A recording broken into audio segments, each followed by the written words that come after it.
Dennis, you have your member card with you today? What?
Shazil, where is koala?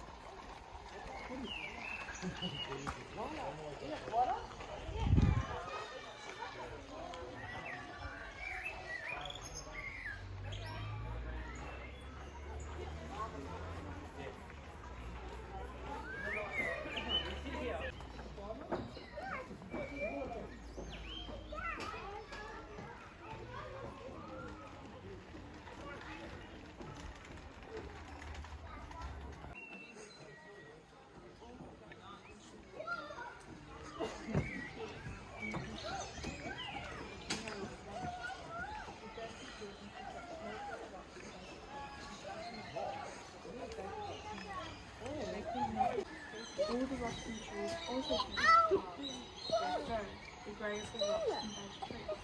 That is why today Kudu the koala lives in the trees and only Did you go around it? I'm Wateray, and this is the creation story of Kudu the koala. Long, long time ago, all the little boys and girls were playing in the ocean. It became very hot and was drip all the time, with the water balls making the girls underneath the tree every morning to get food. The other children asked him where he had been. He replied, I go down to play by the Yarra River, where the bank is dry. The children followed Kudu, but he didn't go to the Yarra River. He said, no, I won't. When the water dried up, There's one more. Look, in the tree. Look, look, look. I can't see it. Look here.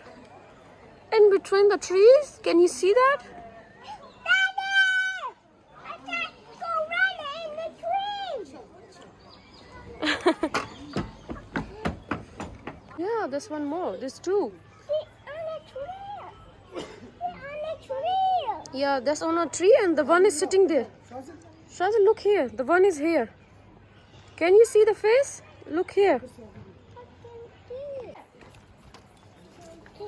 Shazil, look there. Can you see the face? Here, look.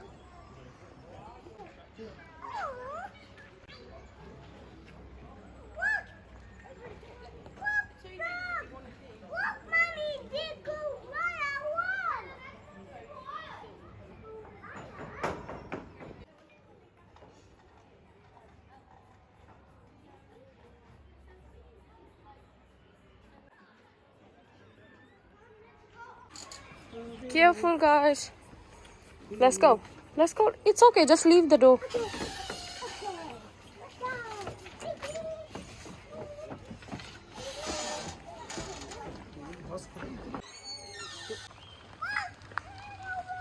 Can you see the kangaroo? Sleeping?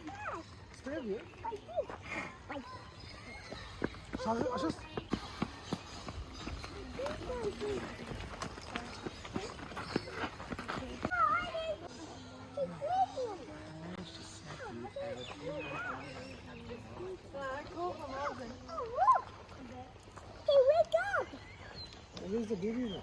Over there. That's the baby one. He wake up.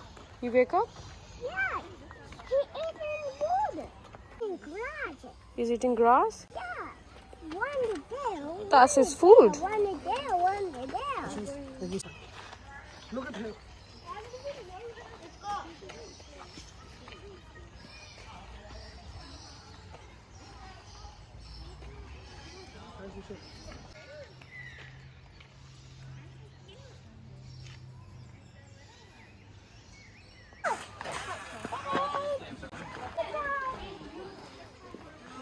This side, Shazia. Yeah, look at that.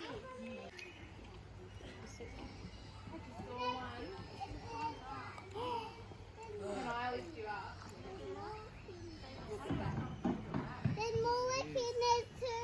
You might need to leave that time. There's more like in this too. Yeah, look at them. They have a drink. It's a crab jogger. What is that? Show some. Oh, what is this? Oh, it's done. Let's go. I'm not going to be bite you. Want to go inside?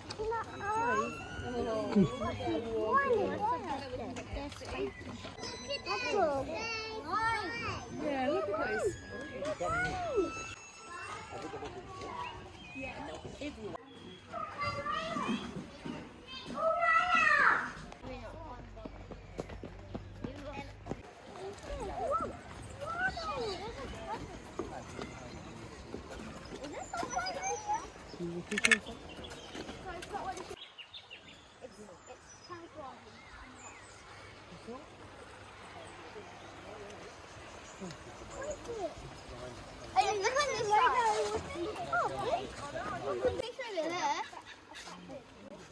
Come on.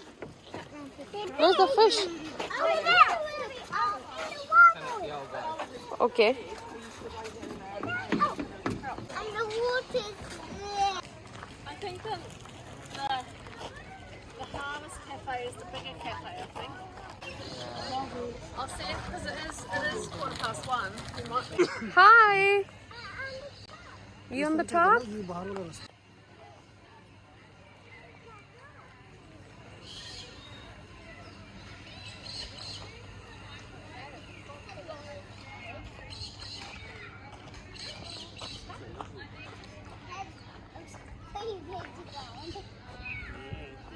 And at the end it's when Careful. I'm the top. You on the top? What? Okay. That's a crocodile. Crocodile. Yeah. Crocodile. Where you saw the parrot? The bee. Or the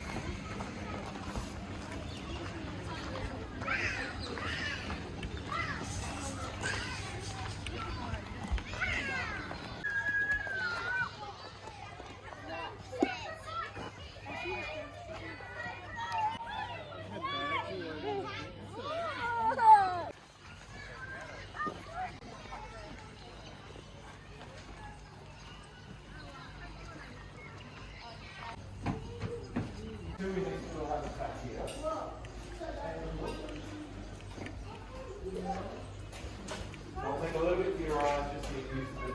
Can I take a picture of it? There you go, that's the top. Can I take a picture of it? Here, so that's like the sound. Can I take a picture? Let's go.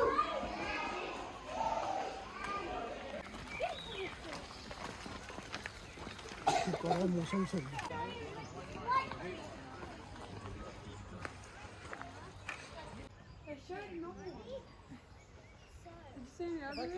Yeah, Besides that one, okay?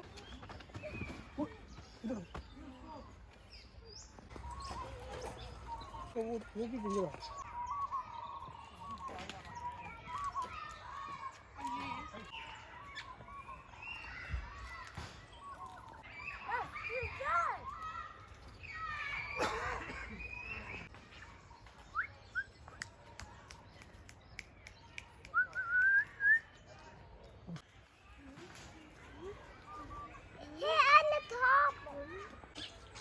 That's the wet bird. Look at those, they're mating. Hello.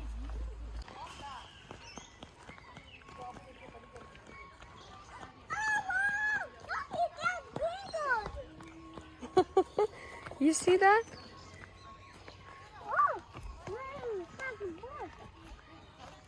Hey, stay back, Shazir. Stay back. No, they're gonna bite you.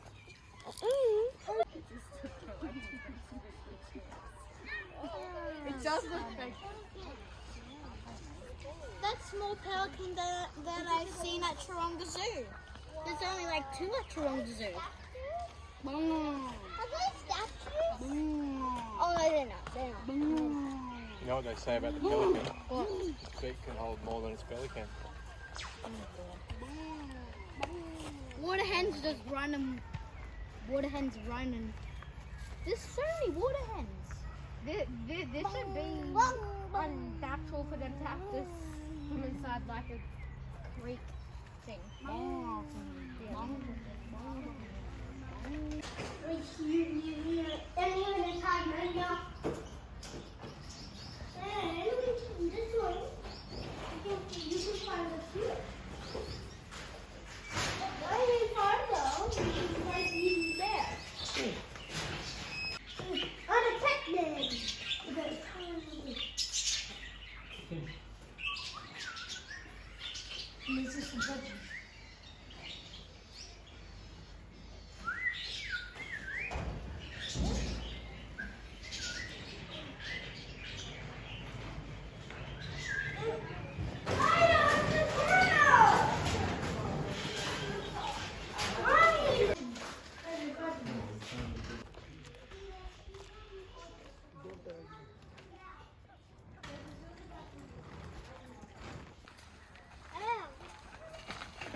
Hold on. Ours! It's not the same. Tiger! Look at tiger!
Oh, look into that tree. Look in that tree.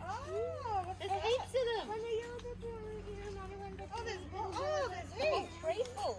Oh, there's something over there bouncing around. Oh, that one, yellow and black. Did you see it?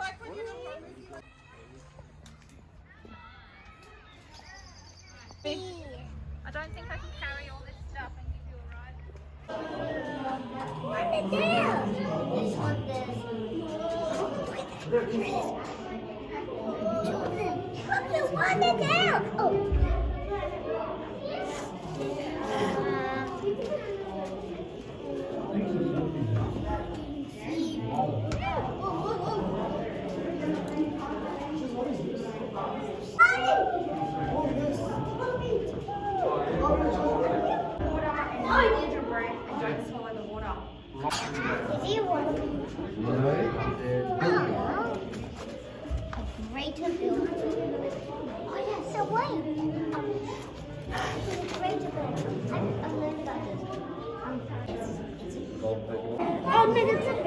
Jeez, there's so many different types of animals. That looks like a baby.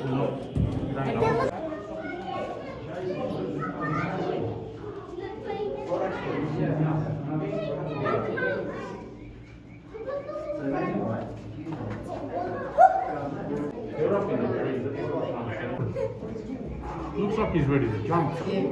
Yeah, people can get his head. Yeah?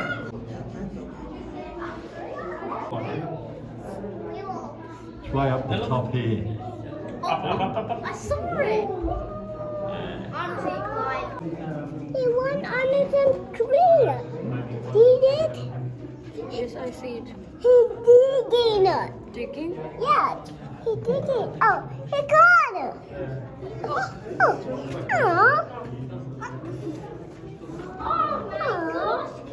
Oh, there's two.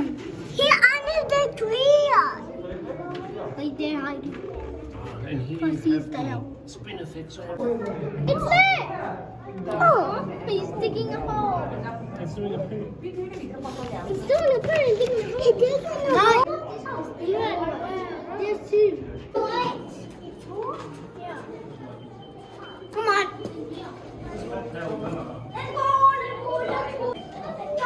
I did it. I did it. What? Digging. In the tree.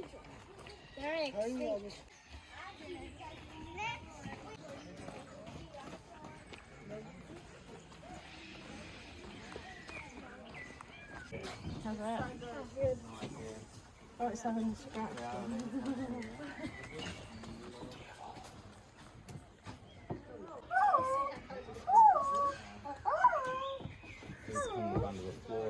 No, B, come back.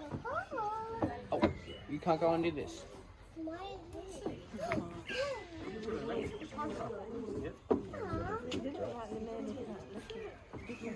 Maybe, I don't know what to do. I'm going to take a photo of it.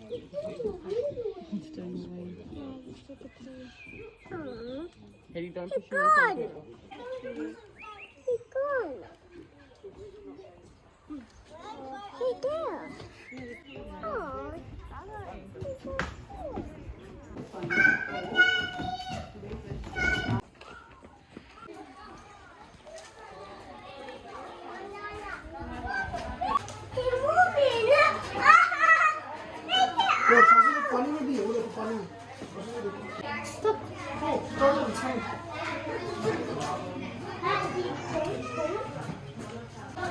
This one. That's tortoise? Yeah, and that's with the tortoise, and this one's like a turtle. I did too. Sure.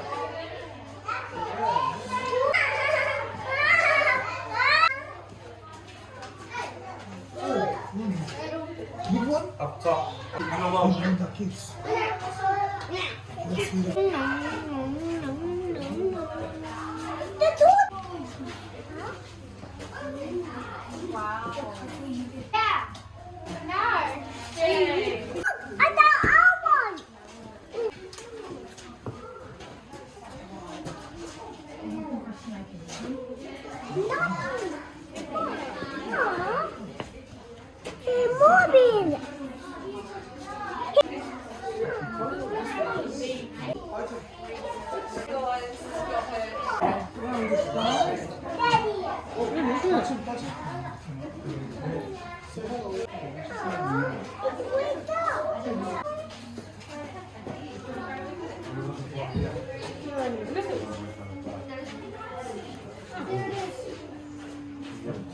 Big one. This one. Just watching.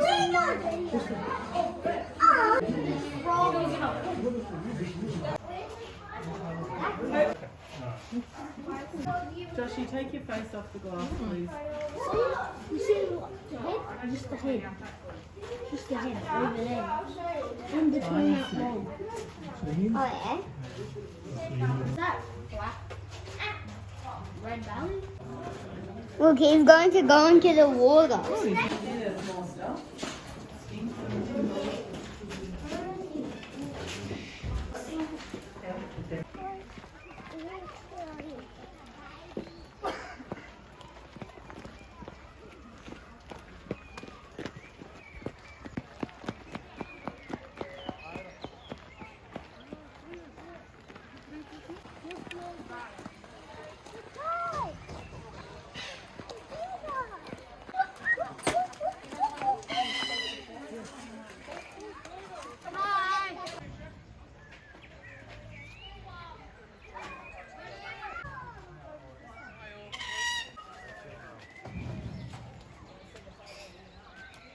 gmail.com.au, yeah.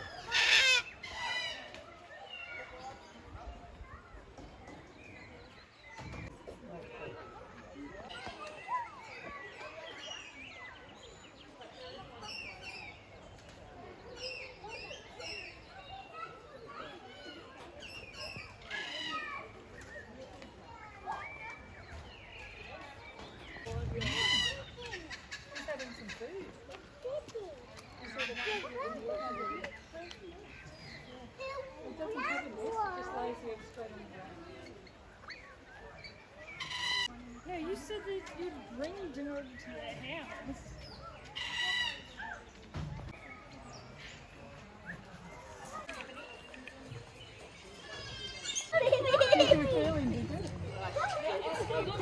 Oh, okay. Making everyone see.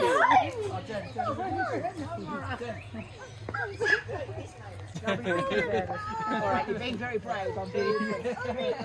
She did, so nice quiet voice.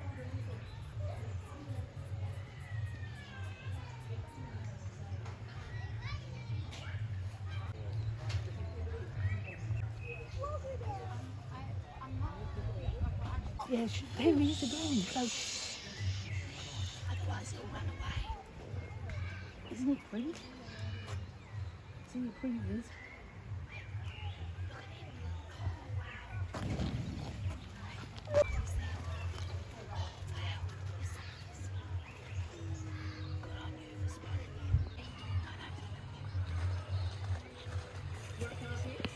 Shazzy, do the high five.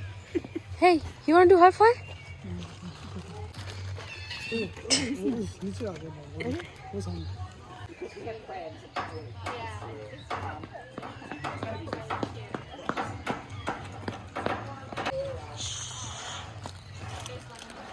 That's close enough. Shazzy? No, no. That's too close. They've got a very sharp beak. Yes, that's too close, mate. In this circle.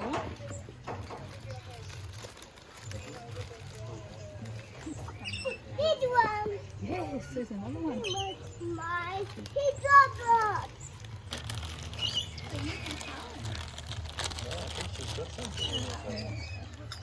She's got a that's a small one. You probably can head over there, but you'll have to put the chips away. Okay, but I'm hearing the music. So you don't have to do that. Those are regent parrots. Those are pretty endangered actually. And we only have boys. I got it.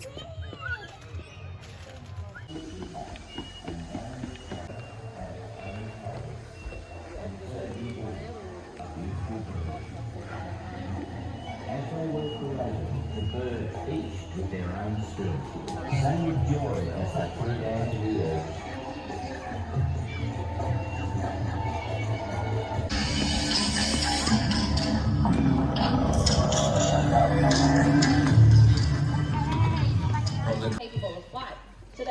privilege to share with you the special adaptations of both parrots and birds of prey, and to discover one really simple change you can make in your lives. To play a role in helping all living things not just survive, but thrive. G'day, I'm Louise. I'm Jessica, and welcome to Spirits of the Sky.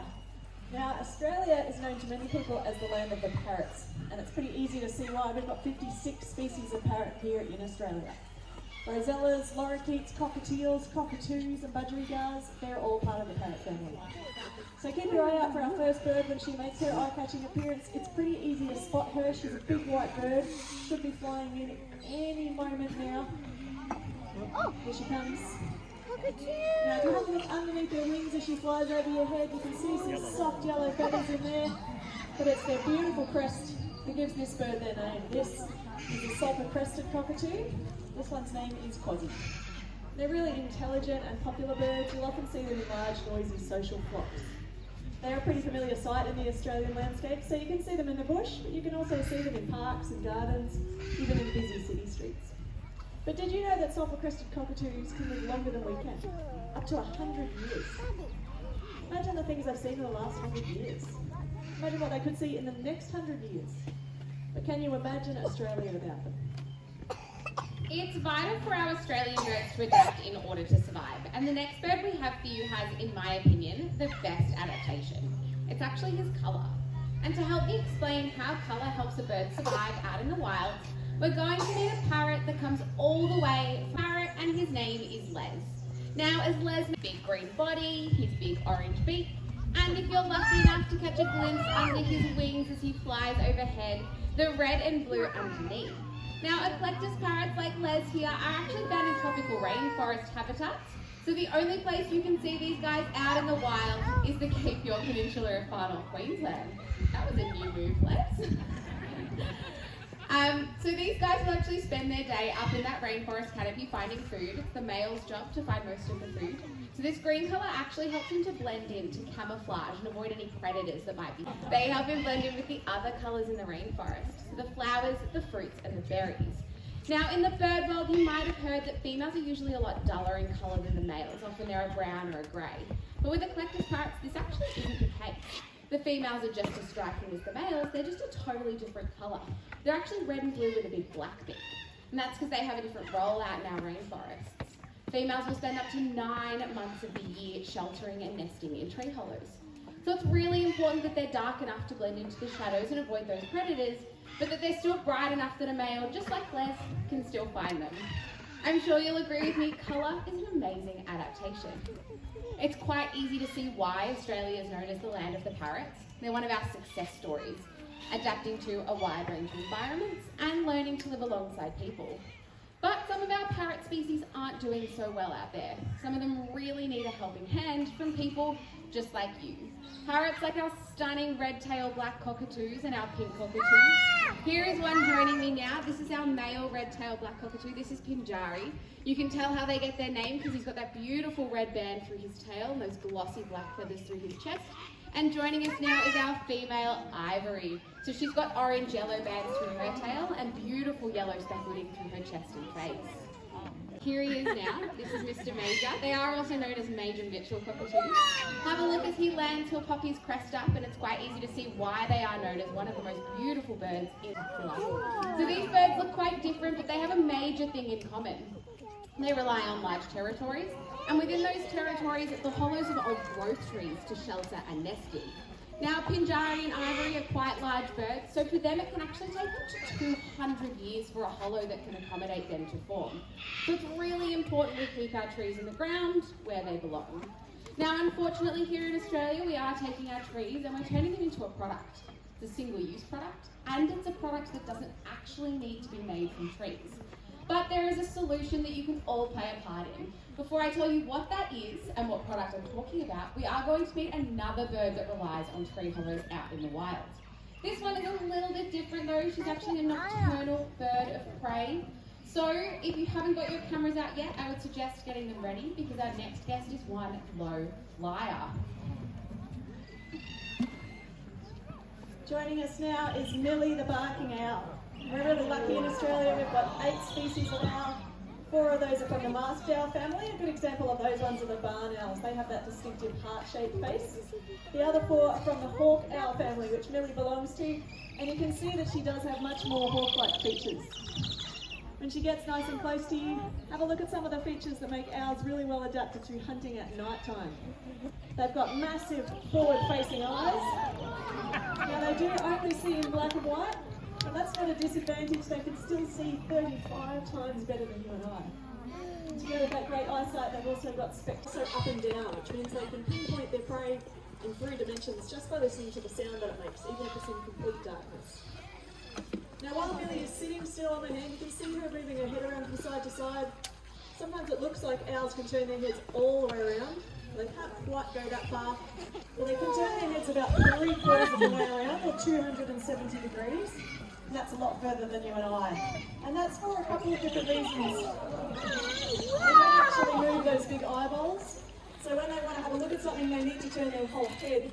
But by keeping their body still, they're less likely to get their position away to their prey from where they're sitting. Now you can hear Millie out here as well. At the moment she's making some little chirpy noises. These are actually her happy noises. She's just having a little bit of fun at the moment.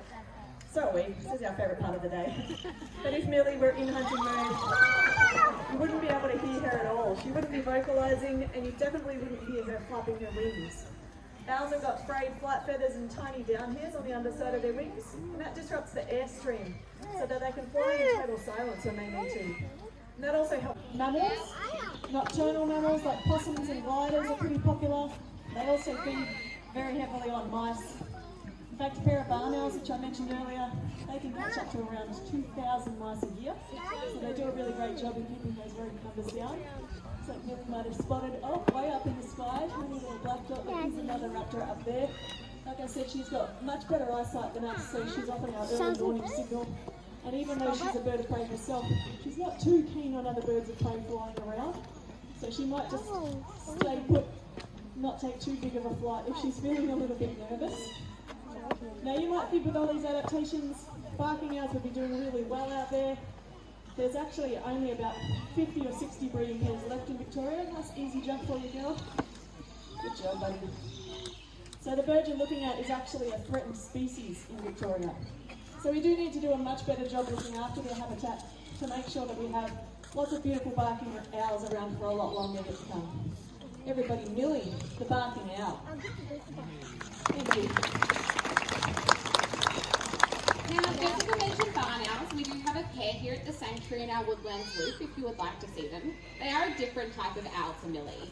They've actually adapted really well to living alongside people because, as their name suggests, they can actually shelter in man-made structures, things like sheds, barns, and houses. But our barking owls like Millie and the parrots we met before, our red-tailed black cockatoos and our pink cockatoo, they still rely on tree hollows out in the wild. So it's really important we keep our trees on the ground where they belong. Our Australian birds have done an incredible job at adapting their ways to live alongside us, that we think it's about time we adapt our ways just a little bit to better live alongside them. So if there was one really small change that you could all make today that would go a really long way in helping all of our beautiful wildlife, would you pledge to do it? Yeah. Yes, thank you. That's what I like to hear. I have the easiest first step for you. Take out your mobile phone if you have one here with you today, because our stunning sulphur-crested cockatoo Blister has a message for you and a really easy job for you and your mobile phone. The product I've been talking about is actually toilet paper. Toilet paper was once trees that were habitat for birds just like trees here. So our message today is to wipe for wildlife. And what that means is just making one really small, simple change, like switching from using regular toilet paper to one that is 100% recycled. So that's not used by anyone else in your household, I promise. It's just been made by from old office paper and other old paper products. And that's why we call it wiping for wildlife. So what we would love for you to do today with your mobile phone is pledge to make that switch, if you're not doing so already, by texting the word WIPE, W-I-P-E, to the number there on the banner behind me. That tells us you're going to take that first really critical step in helping all of our beautiful wildlife. How clever is Callista? You dropped that banner in about 3 seconds. And it took us about 3 months to train to do that, 3 seconds. Okay, that's alright. Our birds all do learn at different rates, and that's totally okay with us. The bird you're about to meet next She picks things up really, really quickly. She's very smart. She knows it. I reckon she'd like to be the star of the show if she had the chance. Now, you might have heard that parrots can talk. This is actually a natural adaptation. It's called mimicry.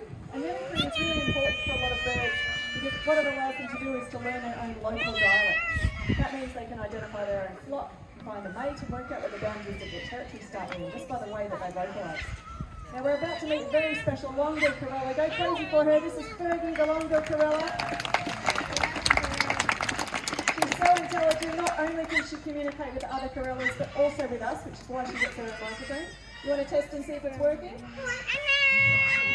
Well done, Fergie. Now, Fergie, have you been out the back watching the show? Is it going okay? Oh, thanks, baby. That's really important. Wings are pretty important. Yeah, that's true. You can't get very far without those. How far around could the owl turn its head? 270 degrees. I heard it over there. Folks, if you want to be the star of the show, can you beat that? How far around can you see? How far around, buddy? 360. She didn't even move her neck. I still give her points for creativity, though. Now, owls catch and kill their food with their feet. They've got really strong feet. Long-billed corellas don't do that. They use that really long bill to dig food up out of the ground. But Fergie has got some pretty impressive hip work. She can even show me the dip in her life, so she's doing okay. These birds are not just really intelligent, they're also really playful and really creative. Once during a rain shower, Fergie showed us how she wanted to get water underneath her wings by hanging underneath a branch. And we were able to train her to do that. Fergie, the long-billed corella, she's done a really great job.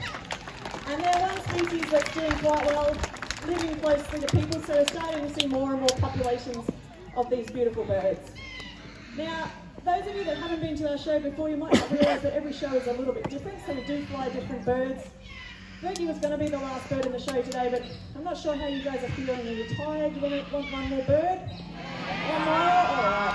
You want a little one or a biggish one? Big one. Oh, okay, well maybe we might see if we can get our Osprey out here this afternoon. An Osprey is a specialised fishing raptor, which is a really awesome bird to see. Now, if you've ever been to anywhere else in the world that shows an Osprey in their show, I'd love to know about it. I don't think there's very many, but they are a bird that's found all over the world. Here comes Alvy, our Osprey. Now, you can see them flying over the ocean or hovering over cliffs. You won't see too many of them this far south, though. They're usually found a little bit further north, around the coast, a little bit further north up in Australia. Now, Ospreys are raptors, so they catch and kill their food with their feet. They've got big, strong, powerful feet, big talons on the end of those. Ospreys go one, they're not going to be able to let go, and that fish isn't going to get away.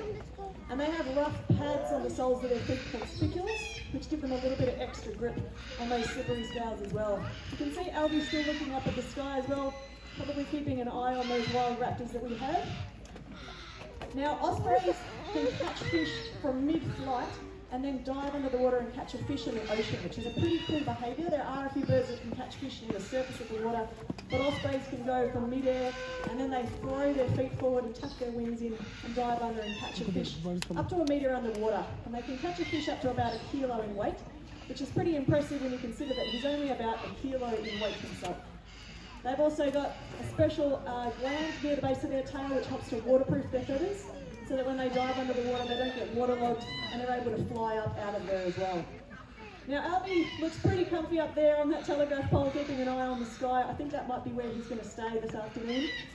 Alvy is a bird that we don't fly every day, but whenever we do fly him, he's always the very last bird in the show. And that's because he has a little bit of a loose sense of time. So he might fly back down to me in a few minutes, or he might fly back down to me in a few hours. I'm not joking. I've stayed here up until dark before. I'm hoping it's not going to be a few hours today, so hopefully Alvy will make the decision to fly on home. But our birds always have a choice out here. We do train them for particular behaviours, but they're not robots, so they choose whether they want to do the behaviours or not, and that's totally up to them. So hopefully you've enjoyed having a look at Alvy today. Today these dazzling parrots and remarkable raptors have united to share with us their ability to adapt to change. We hope that they've inspired you, these spirits of the sky. Some of them are doing really well out there in the wild. Others are struggling a little bit and they need a little bit of a helping hand from you.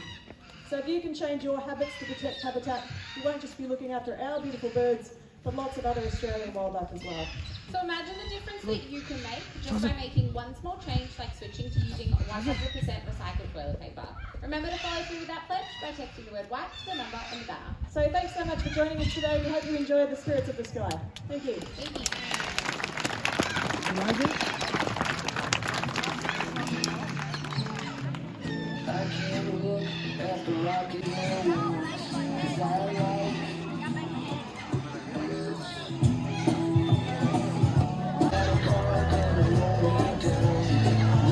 Get back on it. You gonna get back on it?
Let's go.